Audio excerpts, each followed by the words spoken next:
você pensa que é? Quem você pensa que é? Essa garotinha que vocês estão vendo aqui, com esse uniforme de pré-escola do ensino público da década de 70, se achava bem esperta, mas muito feia. Porque ninguém falava muito sobre sua beleza, mas sempre diziam que ela compensava por ser muito sabida. Essa sou eu. Mas eu queria mesmo me parecer com a minha mãe, que todos falavam que era lindíssima, que se aproximava muito das belezas das mocinhas das novelas da época. Célia Santos, Regina Duarte, Glória Menezes. Isso fazia com que eu estivesse em um constante conflito interno, porque meu pai, que eu tanto amo, que todos diziam que era feio, mas era muito trabalhador. E eu me parecia com ele.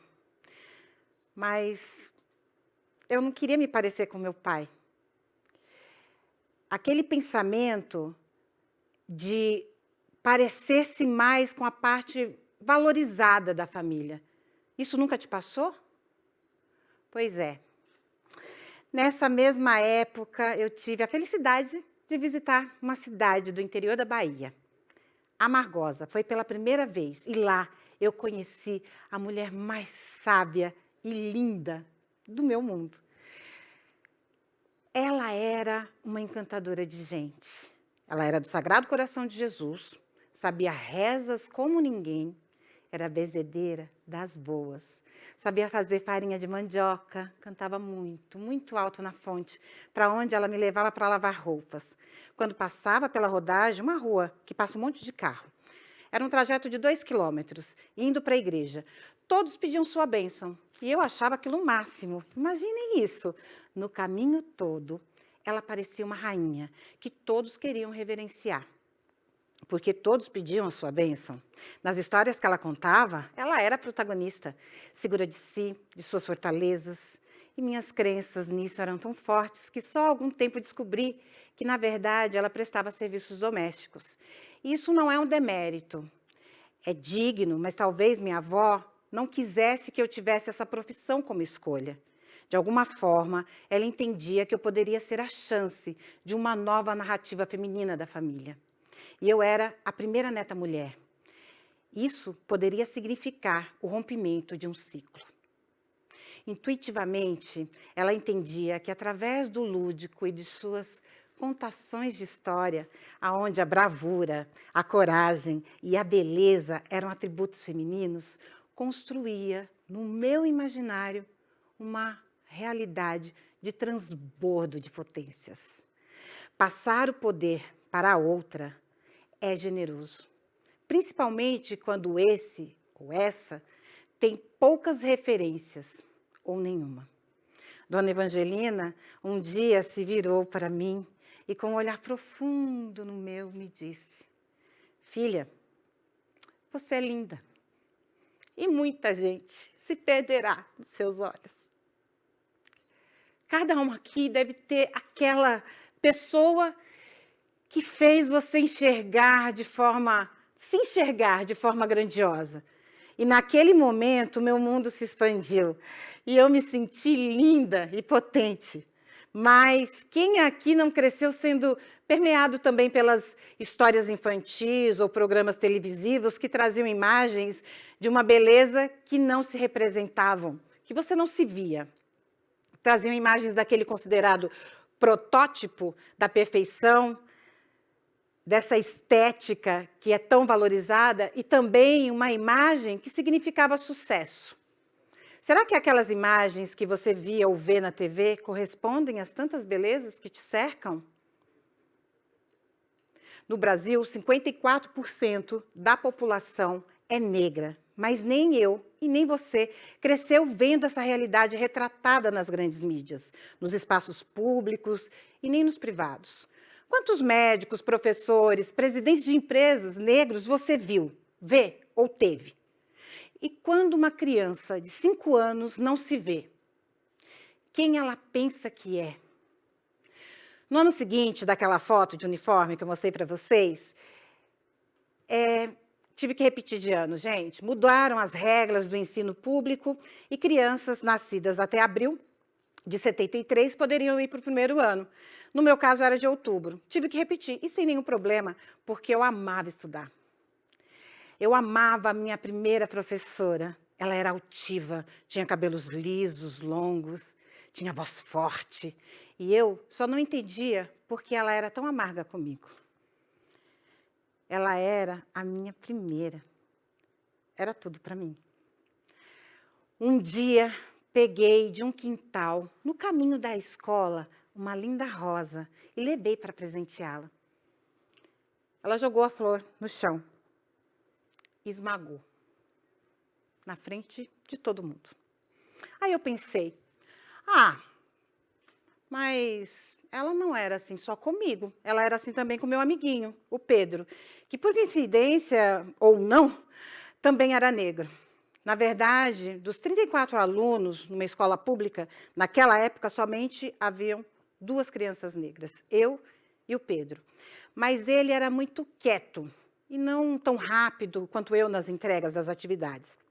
Na época, eu considerei que ela simplesmente achava ele um mau aluno e por isso não era amorosa. Até que chegou a minha formatura. Ai, meu grande sonho ia se concretizar. Eu ia ter uma foto com a minha professora, que eu tanto amava. Na foto, durante um dia chuvoso, eu fiz de tudo e consegui ficar bem pertinho dela. Estávamos coladinhas. Até que eu senti algo cortante em minhas costas. Uma ponta de ferro gélido, da cintura ao ombro. Segurei o choro por conta da foto. Mas quando eu cheguei em casa, me dei conta do sangue em minha blusa. E lembrei. Era o guarda-chuva da minha professora, que ela cravou em minhas costas, porque não me queria ter por perto. Anos depois, já em 2019, eu descobri que a evasão escolar atinge 62% das crianças e 70% dos jovens, e que o meu amigo Pedro fez parte dessa estatística. Mas eu nunca quis desistir. Eu amava aprender e queria sempre saber mais e mais. Então eu prossegui. Afinal, àquela altura eu pensava que tinha algo a mais, porque o que eu era? Inteligente, linda, mas criança é criança, todo o tempo. E o bullying, na minha época, era algo naturalizado. Coisa de criança, diziam os adultos. Minha avó era brava, falava que não levava desaforo para casa. Mas o meu pai deixava o recado, era resoluto.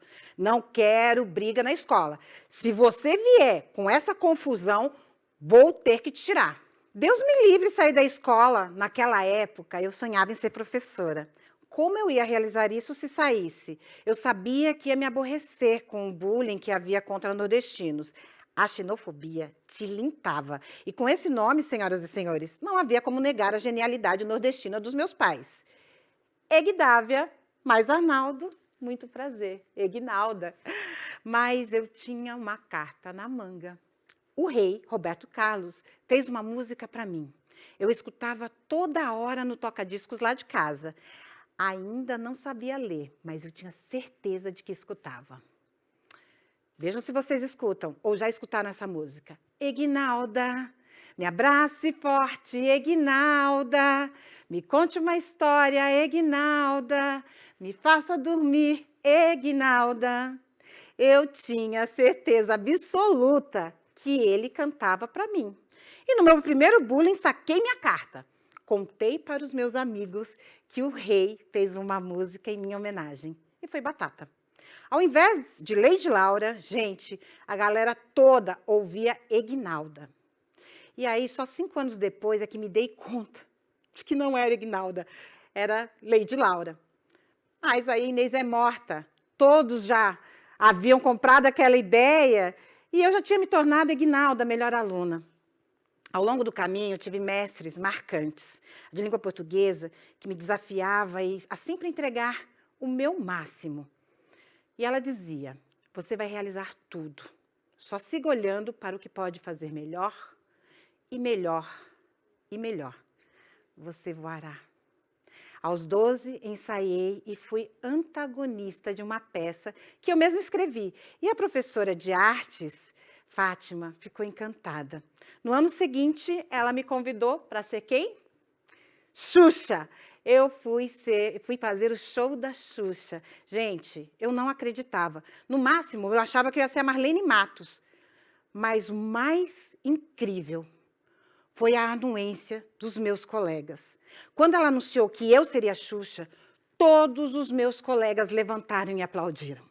E assim, eu fui levando a vida, criando o meu mundo paralelo, construindo novas narrativas e minhas próprias oportunidades. Porque as pessoas que se parecem comigo, no Brasil, têm sua beleza escarnecida, sua afetividade negada ou sua vida desumanizada.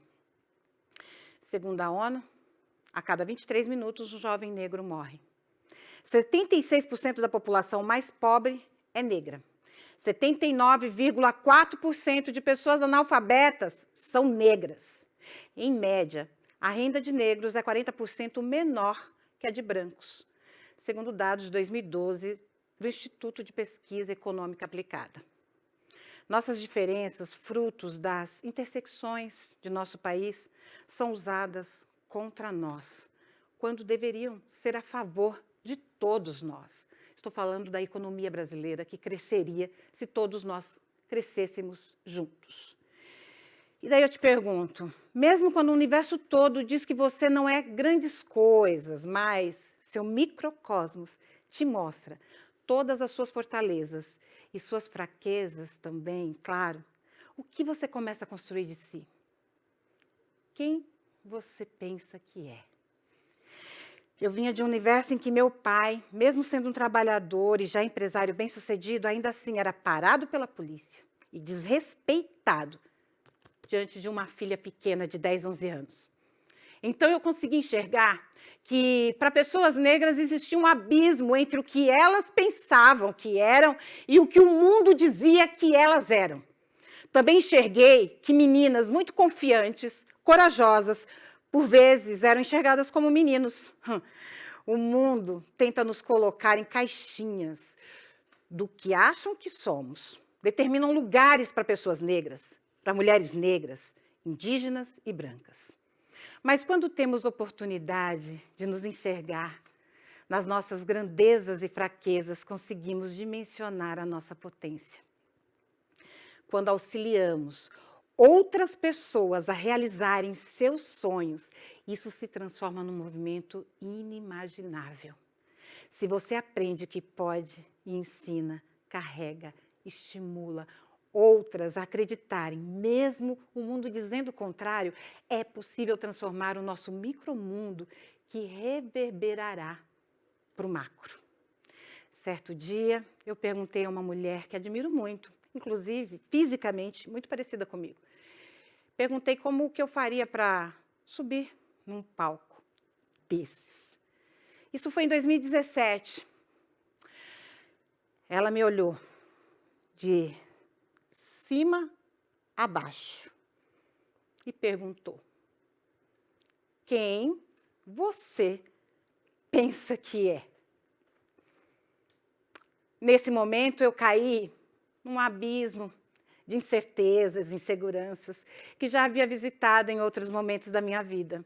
Porque apesar de ter chegado até ali, de ter me tornado uma executiva com grandes realizações, formado diversos gestores e parido, de dentro de mim, duas potências, PH e Maria Morena, tinha tido uma iniciativa pioneira de movimentação econômica na indústria digital, conectando influenciadores negros a marcas, humanizando relações comerciais, tangibilizando sonhos, apoiando ideias que acredito poderem mudar o mundo. O que mais eu precisava fazer para ganhar o reconhecimento que eu merecia? Eu vos respondo: nada. Só prosseguir. Parar nunca foi uma escolha para essa realidade de onde eu vim. Do abismo, das incertezas ao planar dos aprendizados, no alto dos meus 48 anos, nesse palco, que ora foi colocado como um não lugar, eu olho para os olhos de cada um aqui. E antes de convidá-los a ter algo que vos motive, o tal propósito, observe-se Quem você pensa que é? Você desnutre ou alimenta o sonho de outras pessoas? Você é o que duvida das próprias capacidades e, por ser conseguinte, do outro? Você é o que se acha tão fenomenal que não pode ter ninguém mais tão fenomenal quanto você? Você é mola propulsora ou alçapão das pessoas que te cercam? Talvez tenhamos vindo de uma cultura em que desmerecer o outro te torna maior, ou é melhor não dar muito crédito para que a pessoa corra ainda mais atrás. A cultura do merece um 10, mas vou dar um 9 para que ele ou ela siga dando o seu melhor? Será? Acredite, ver o outro como um espelho exponenciado te faz muito maior. Então, eu te convido a acreditar na potência de sermos quem somos.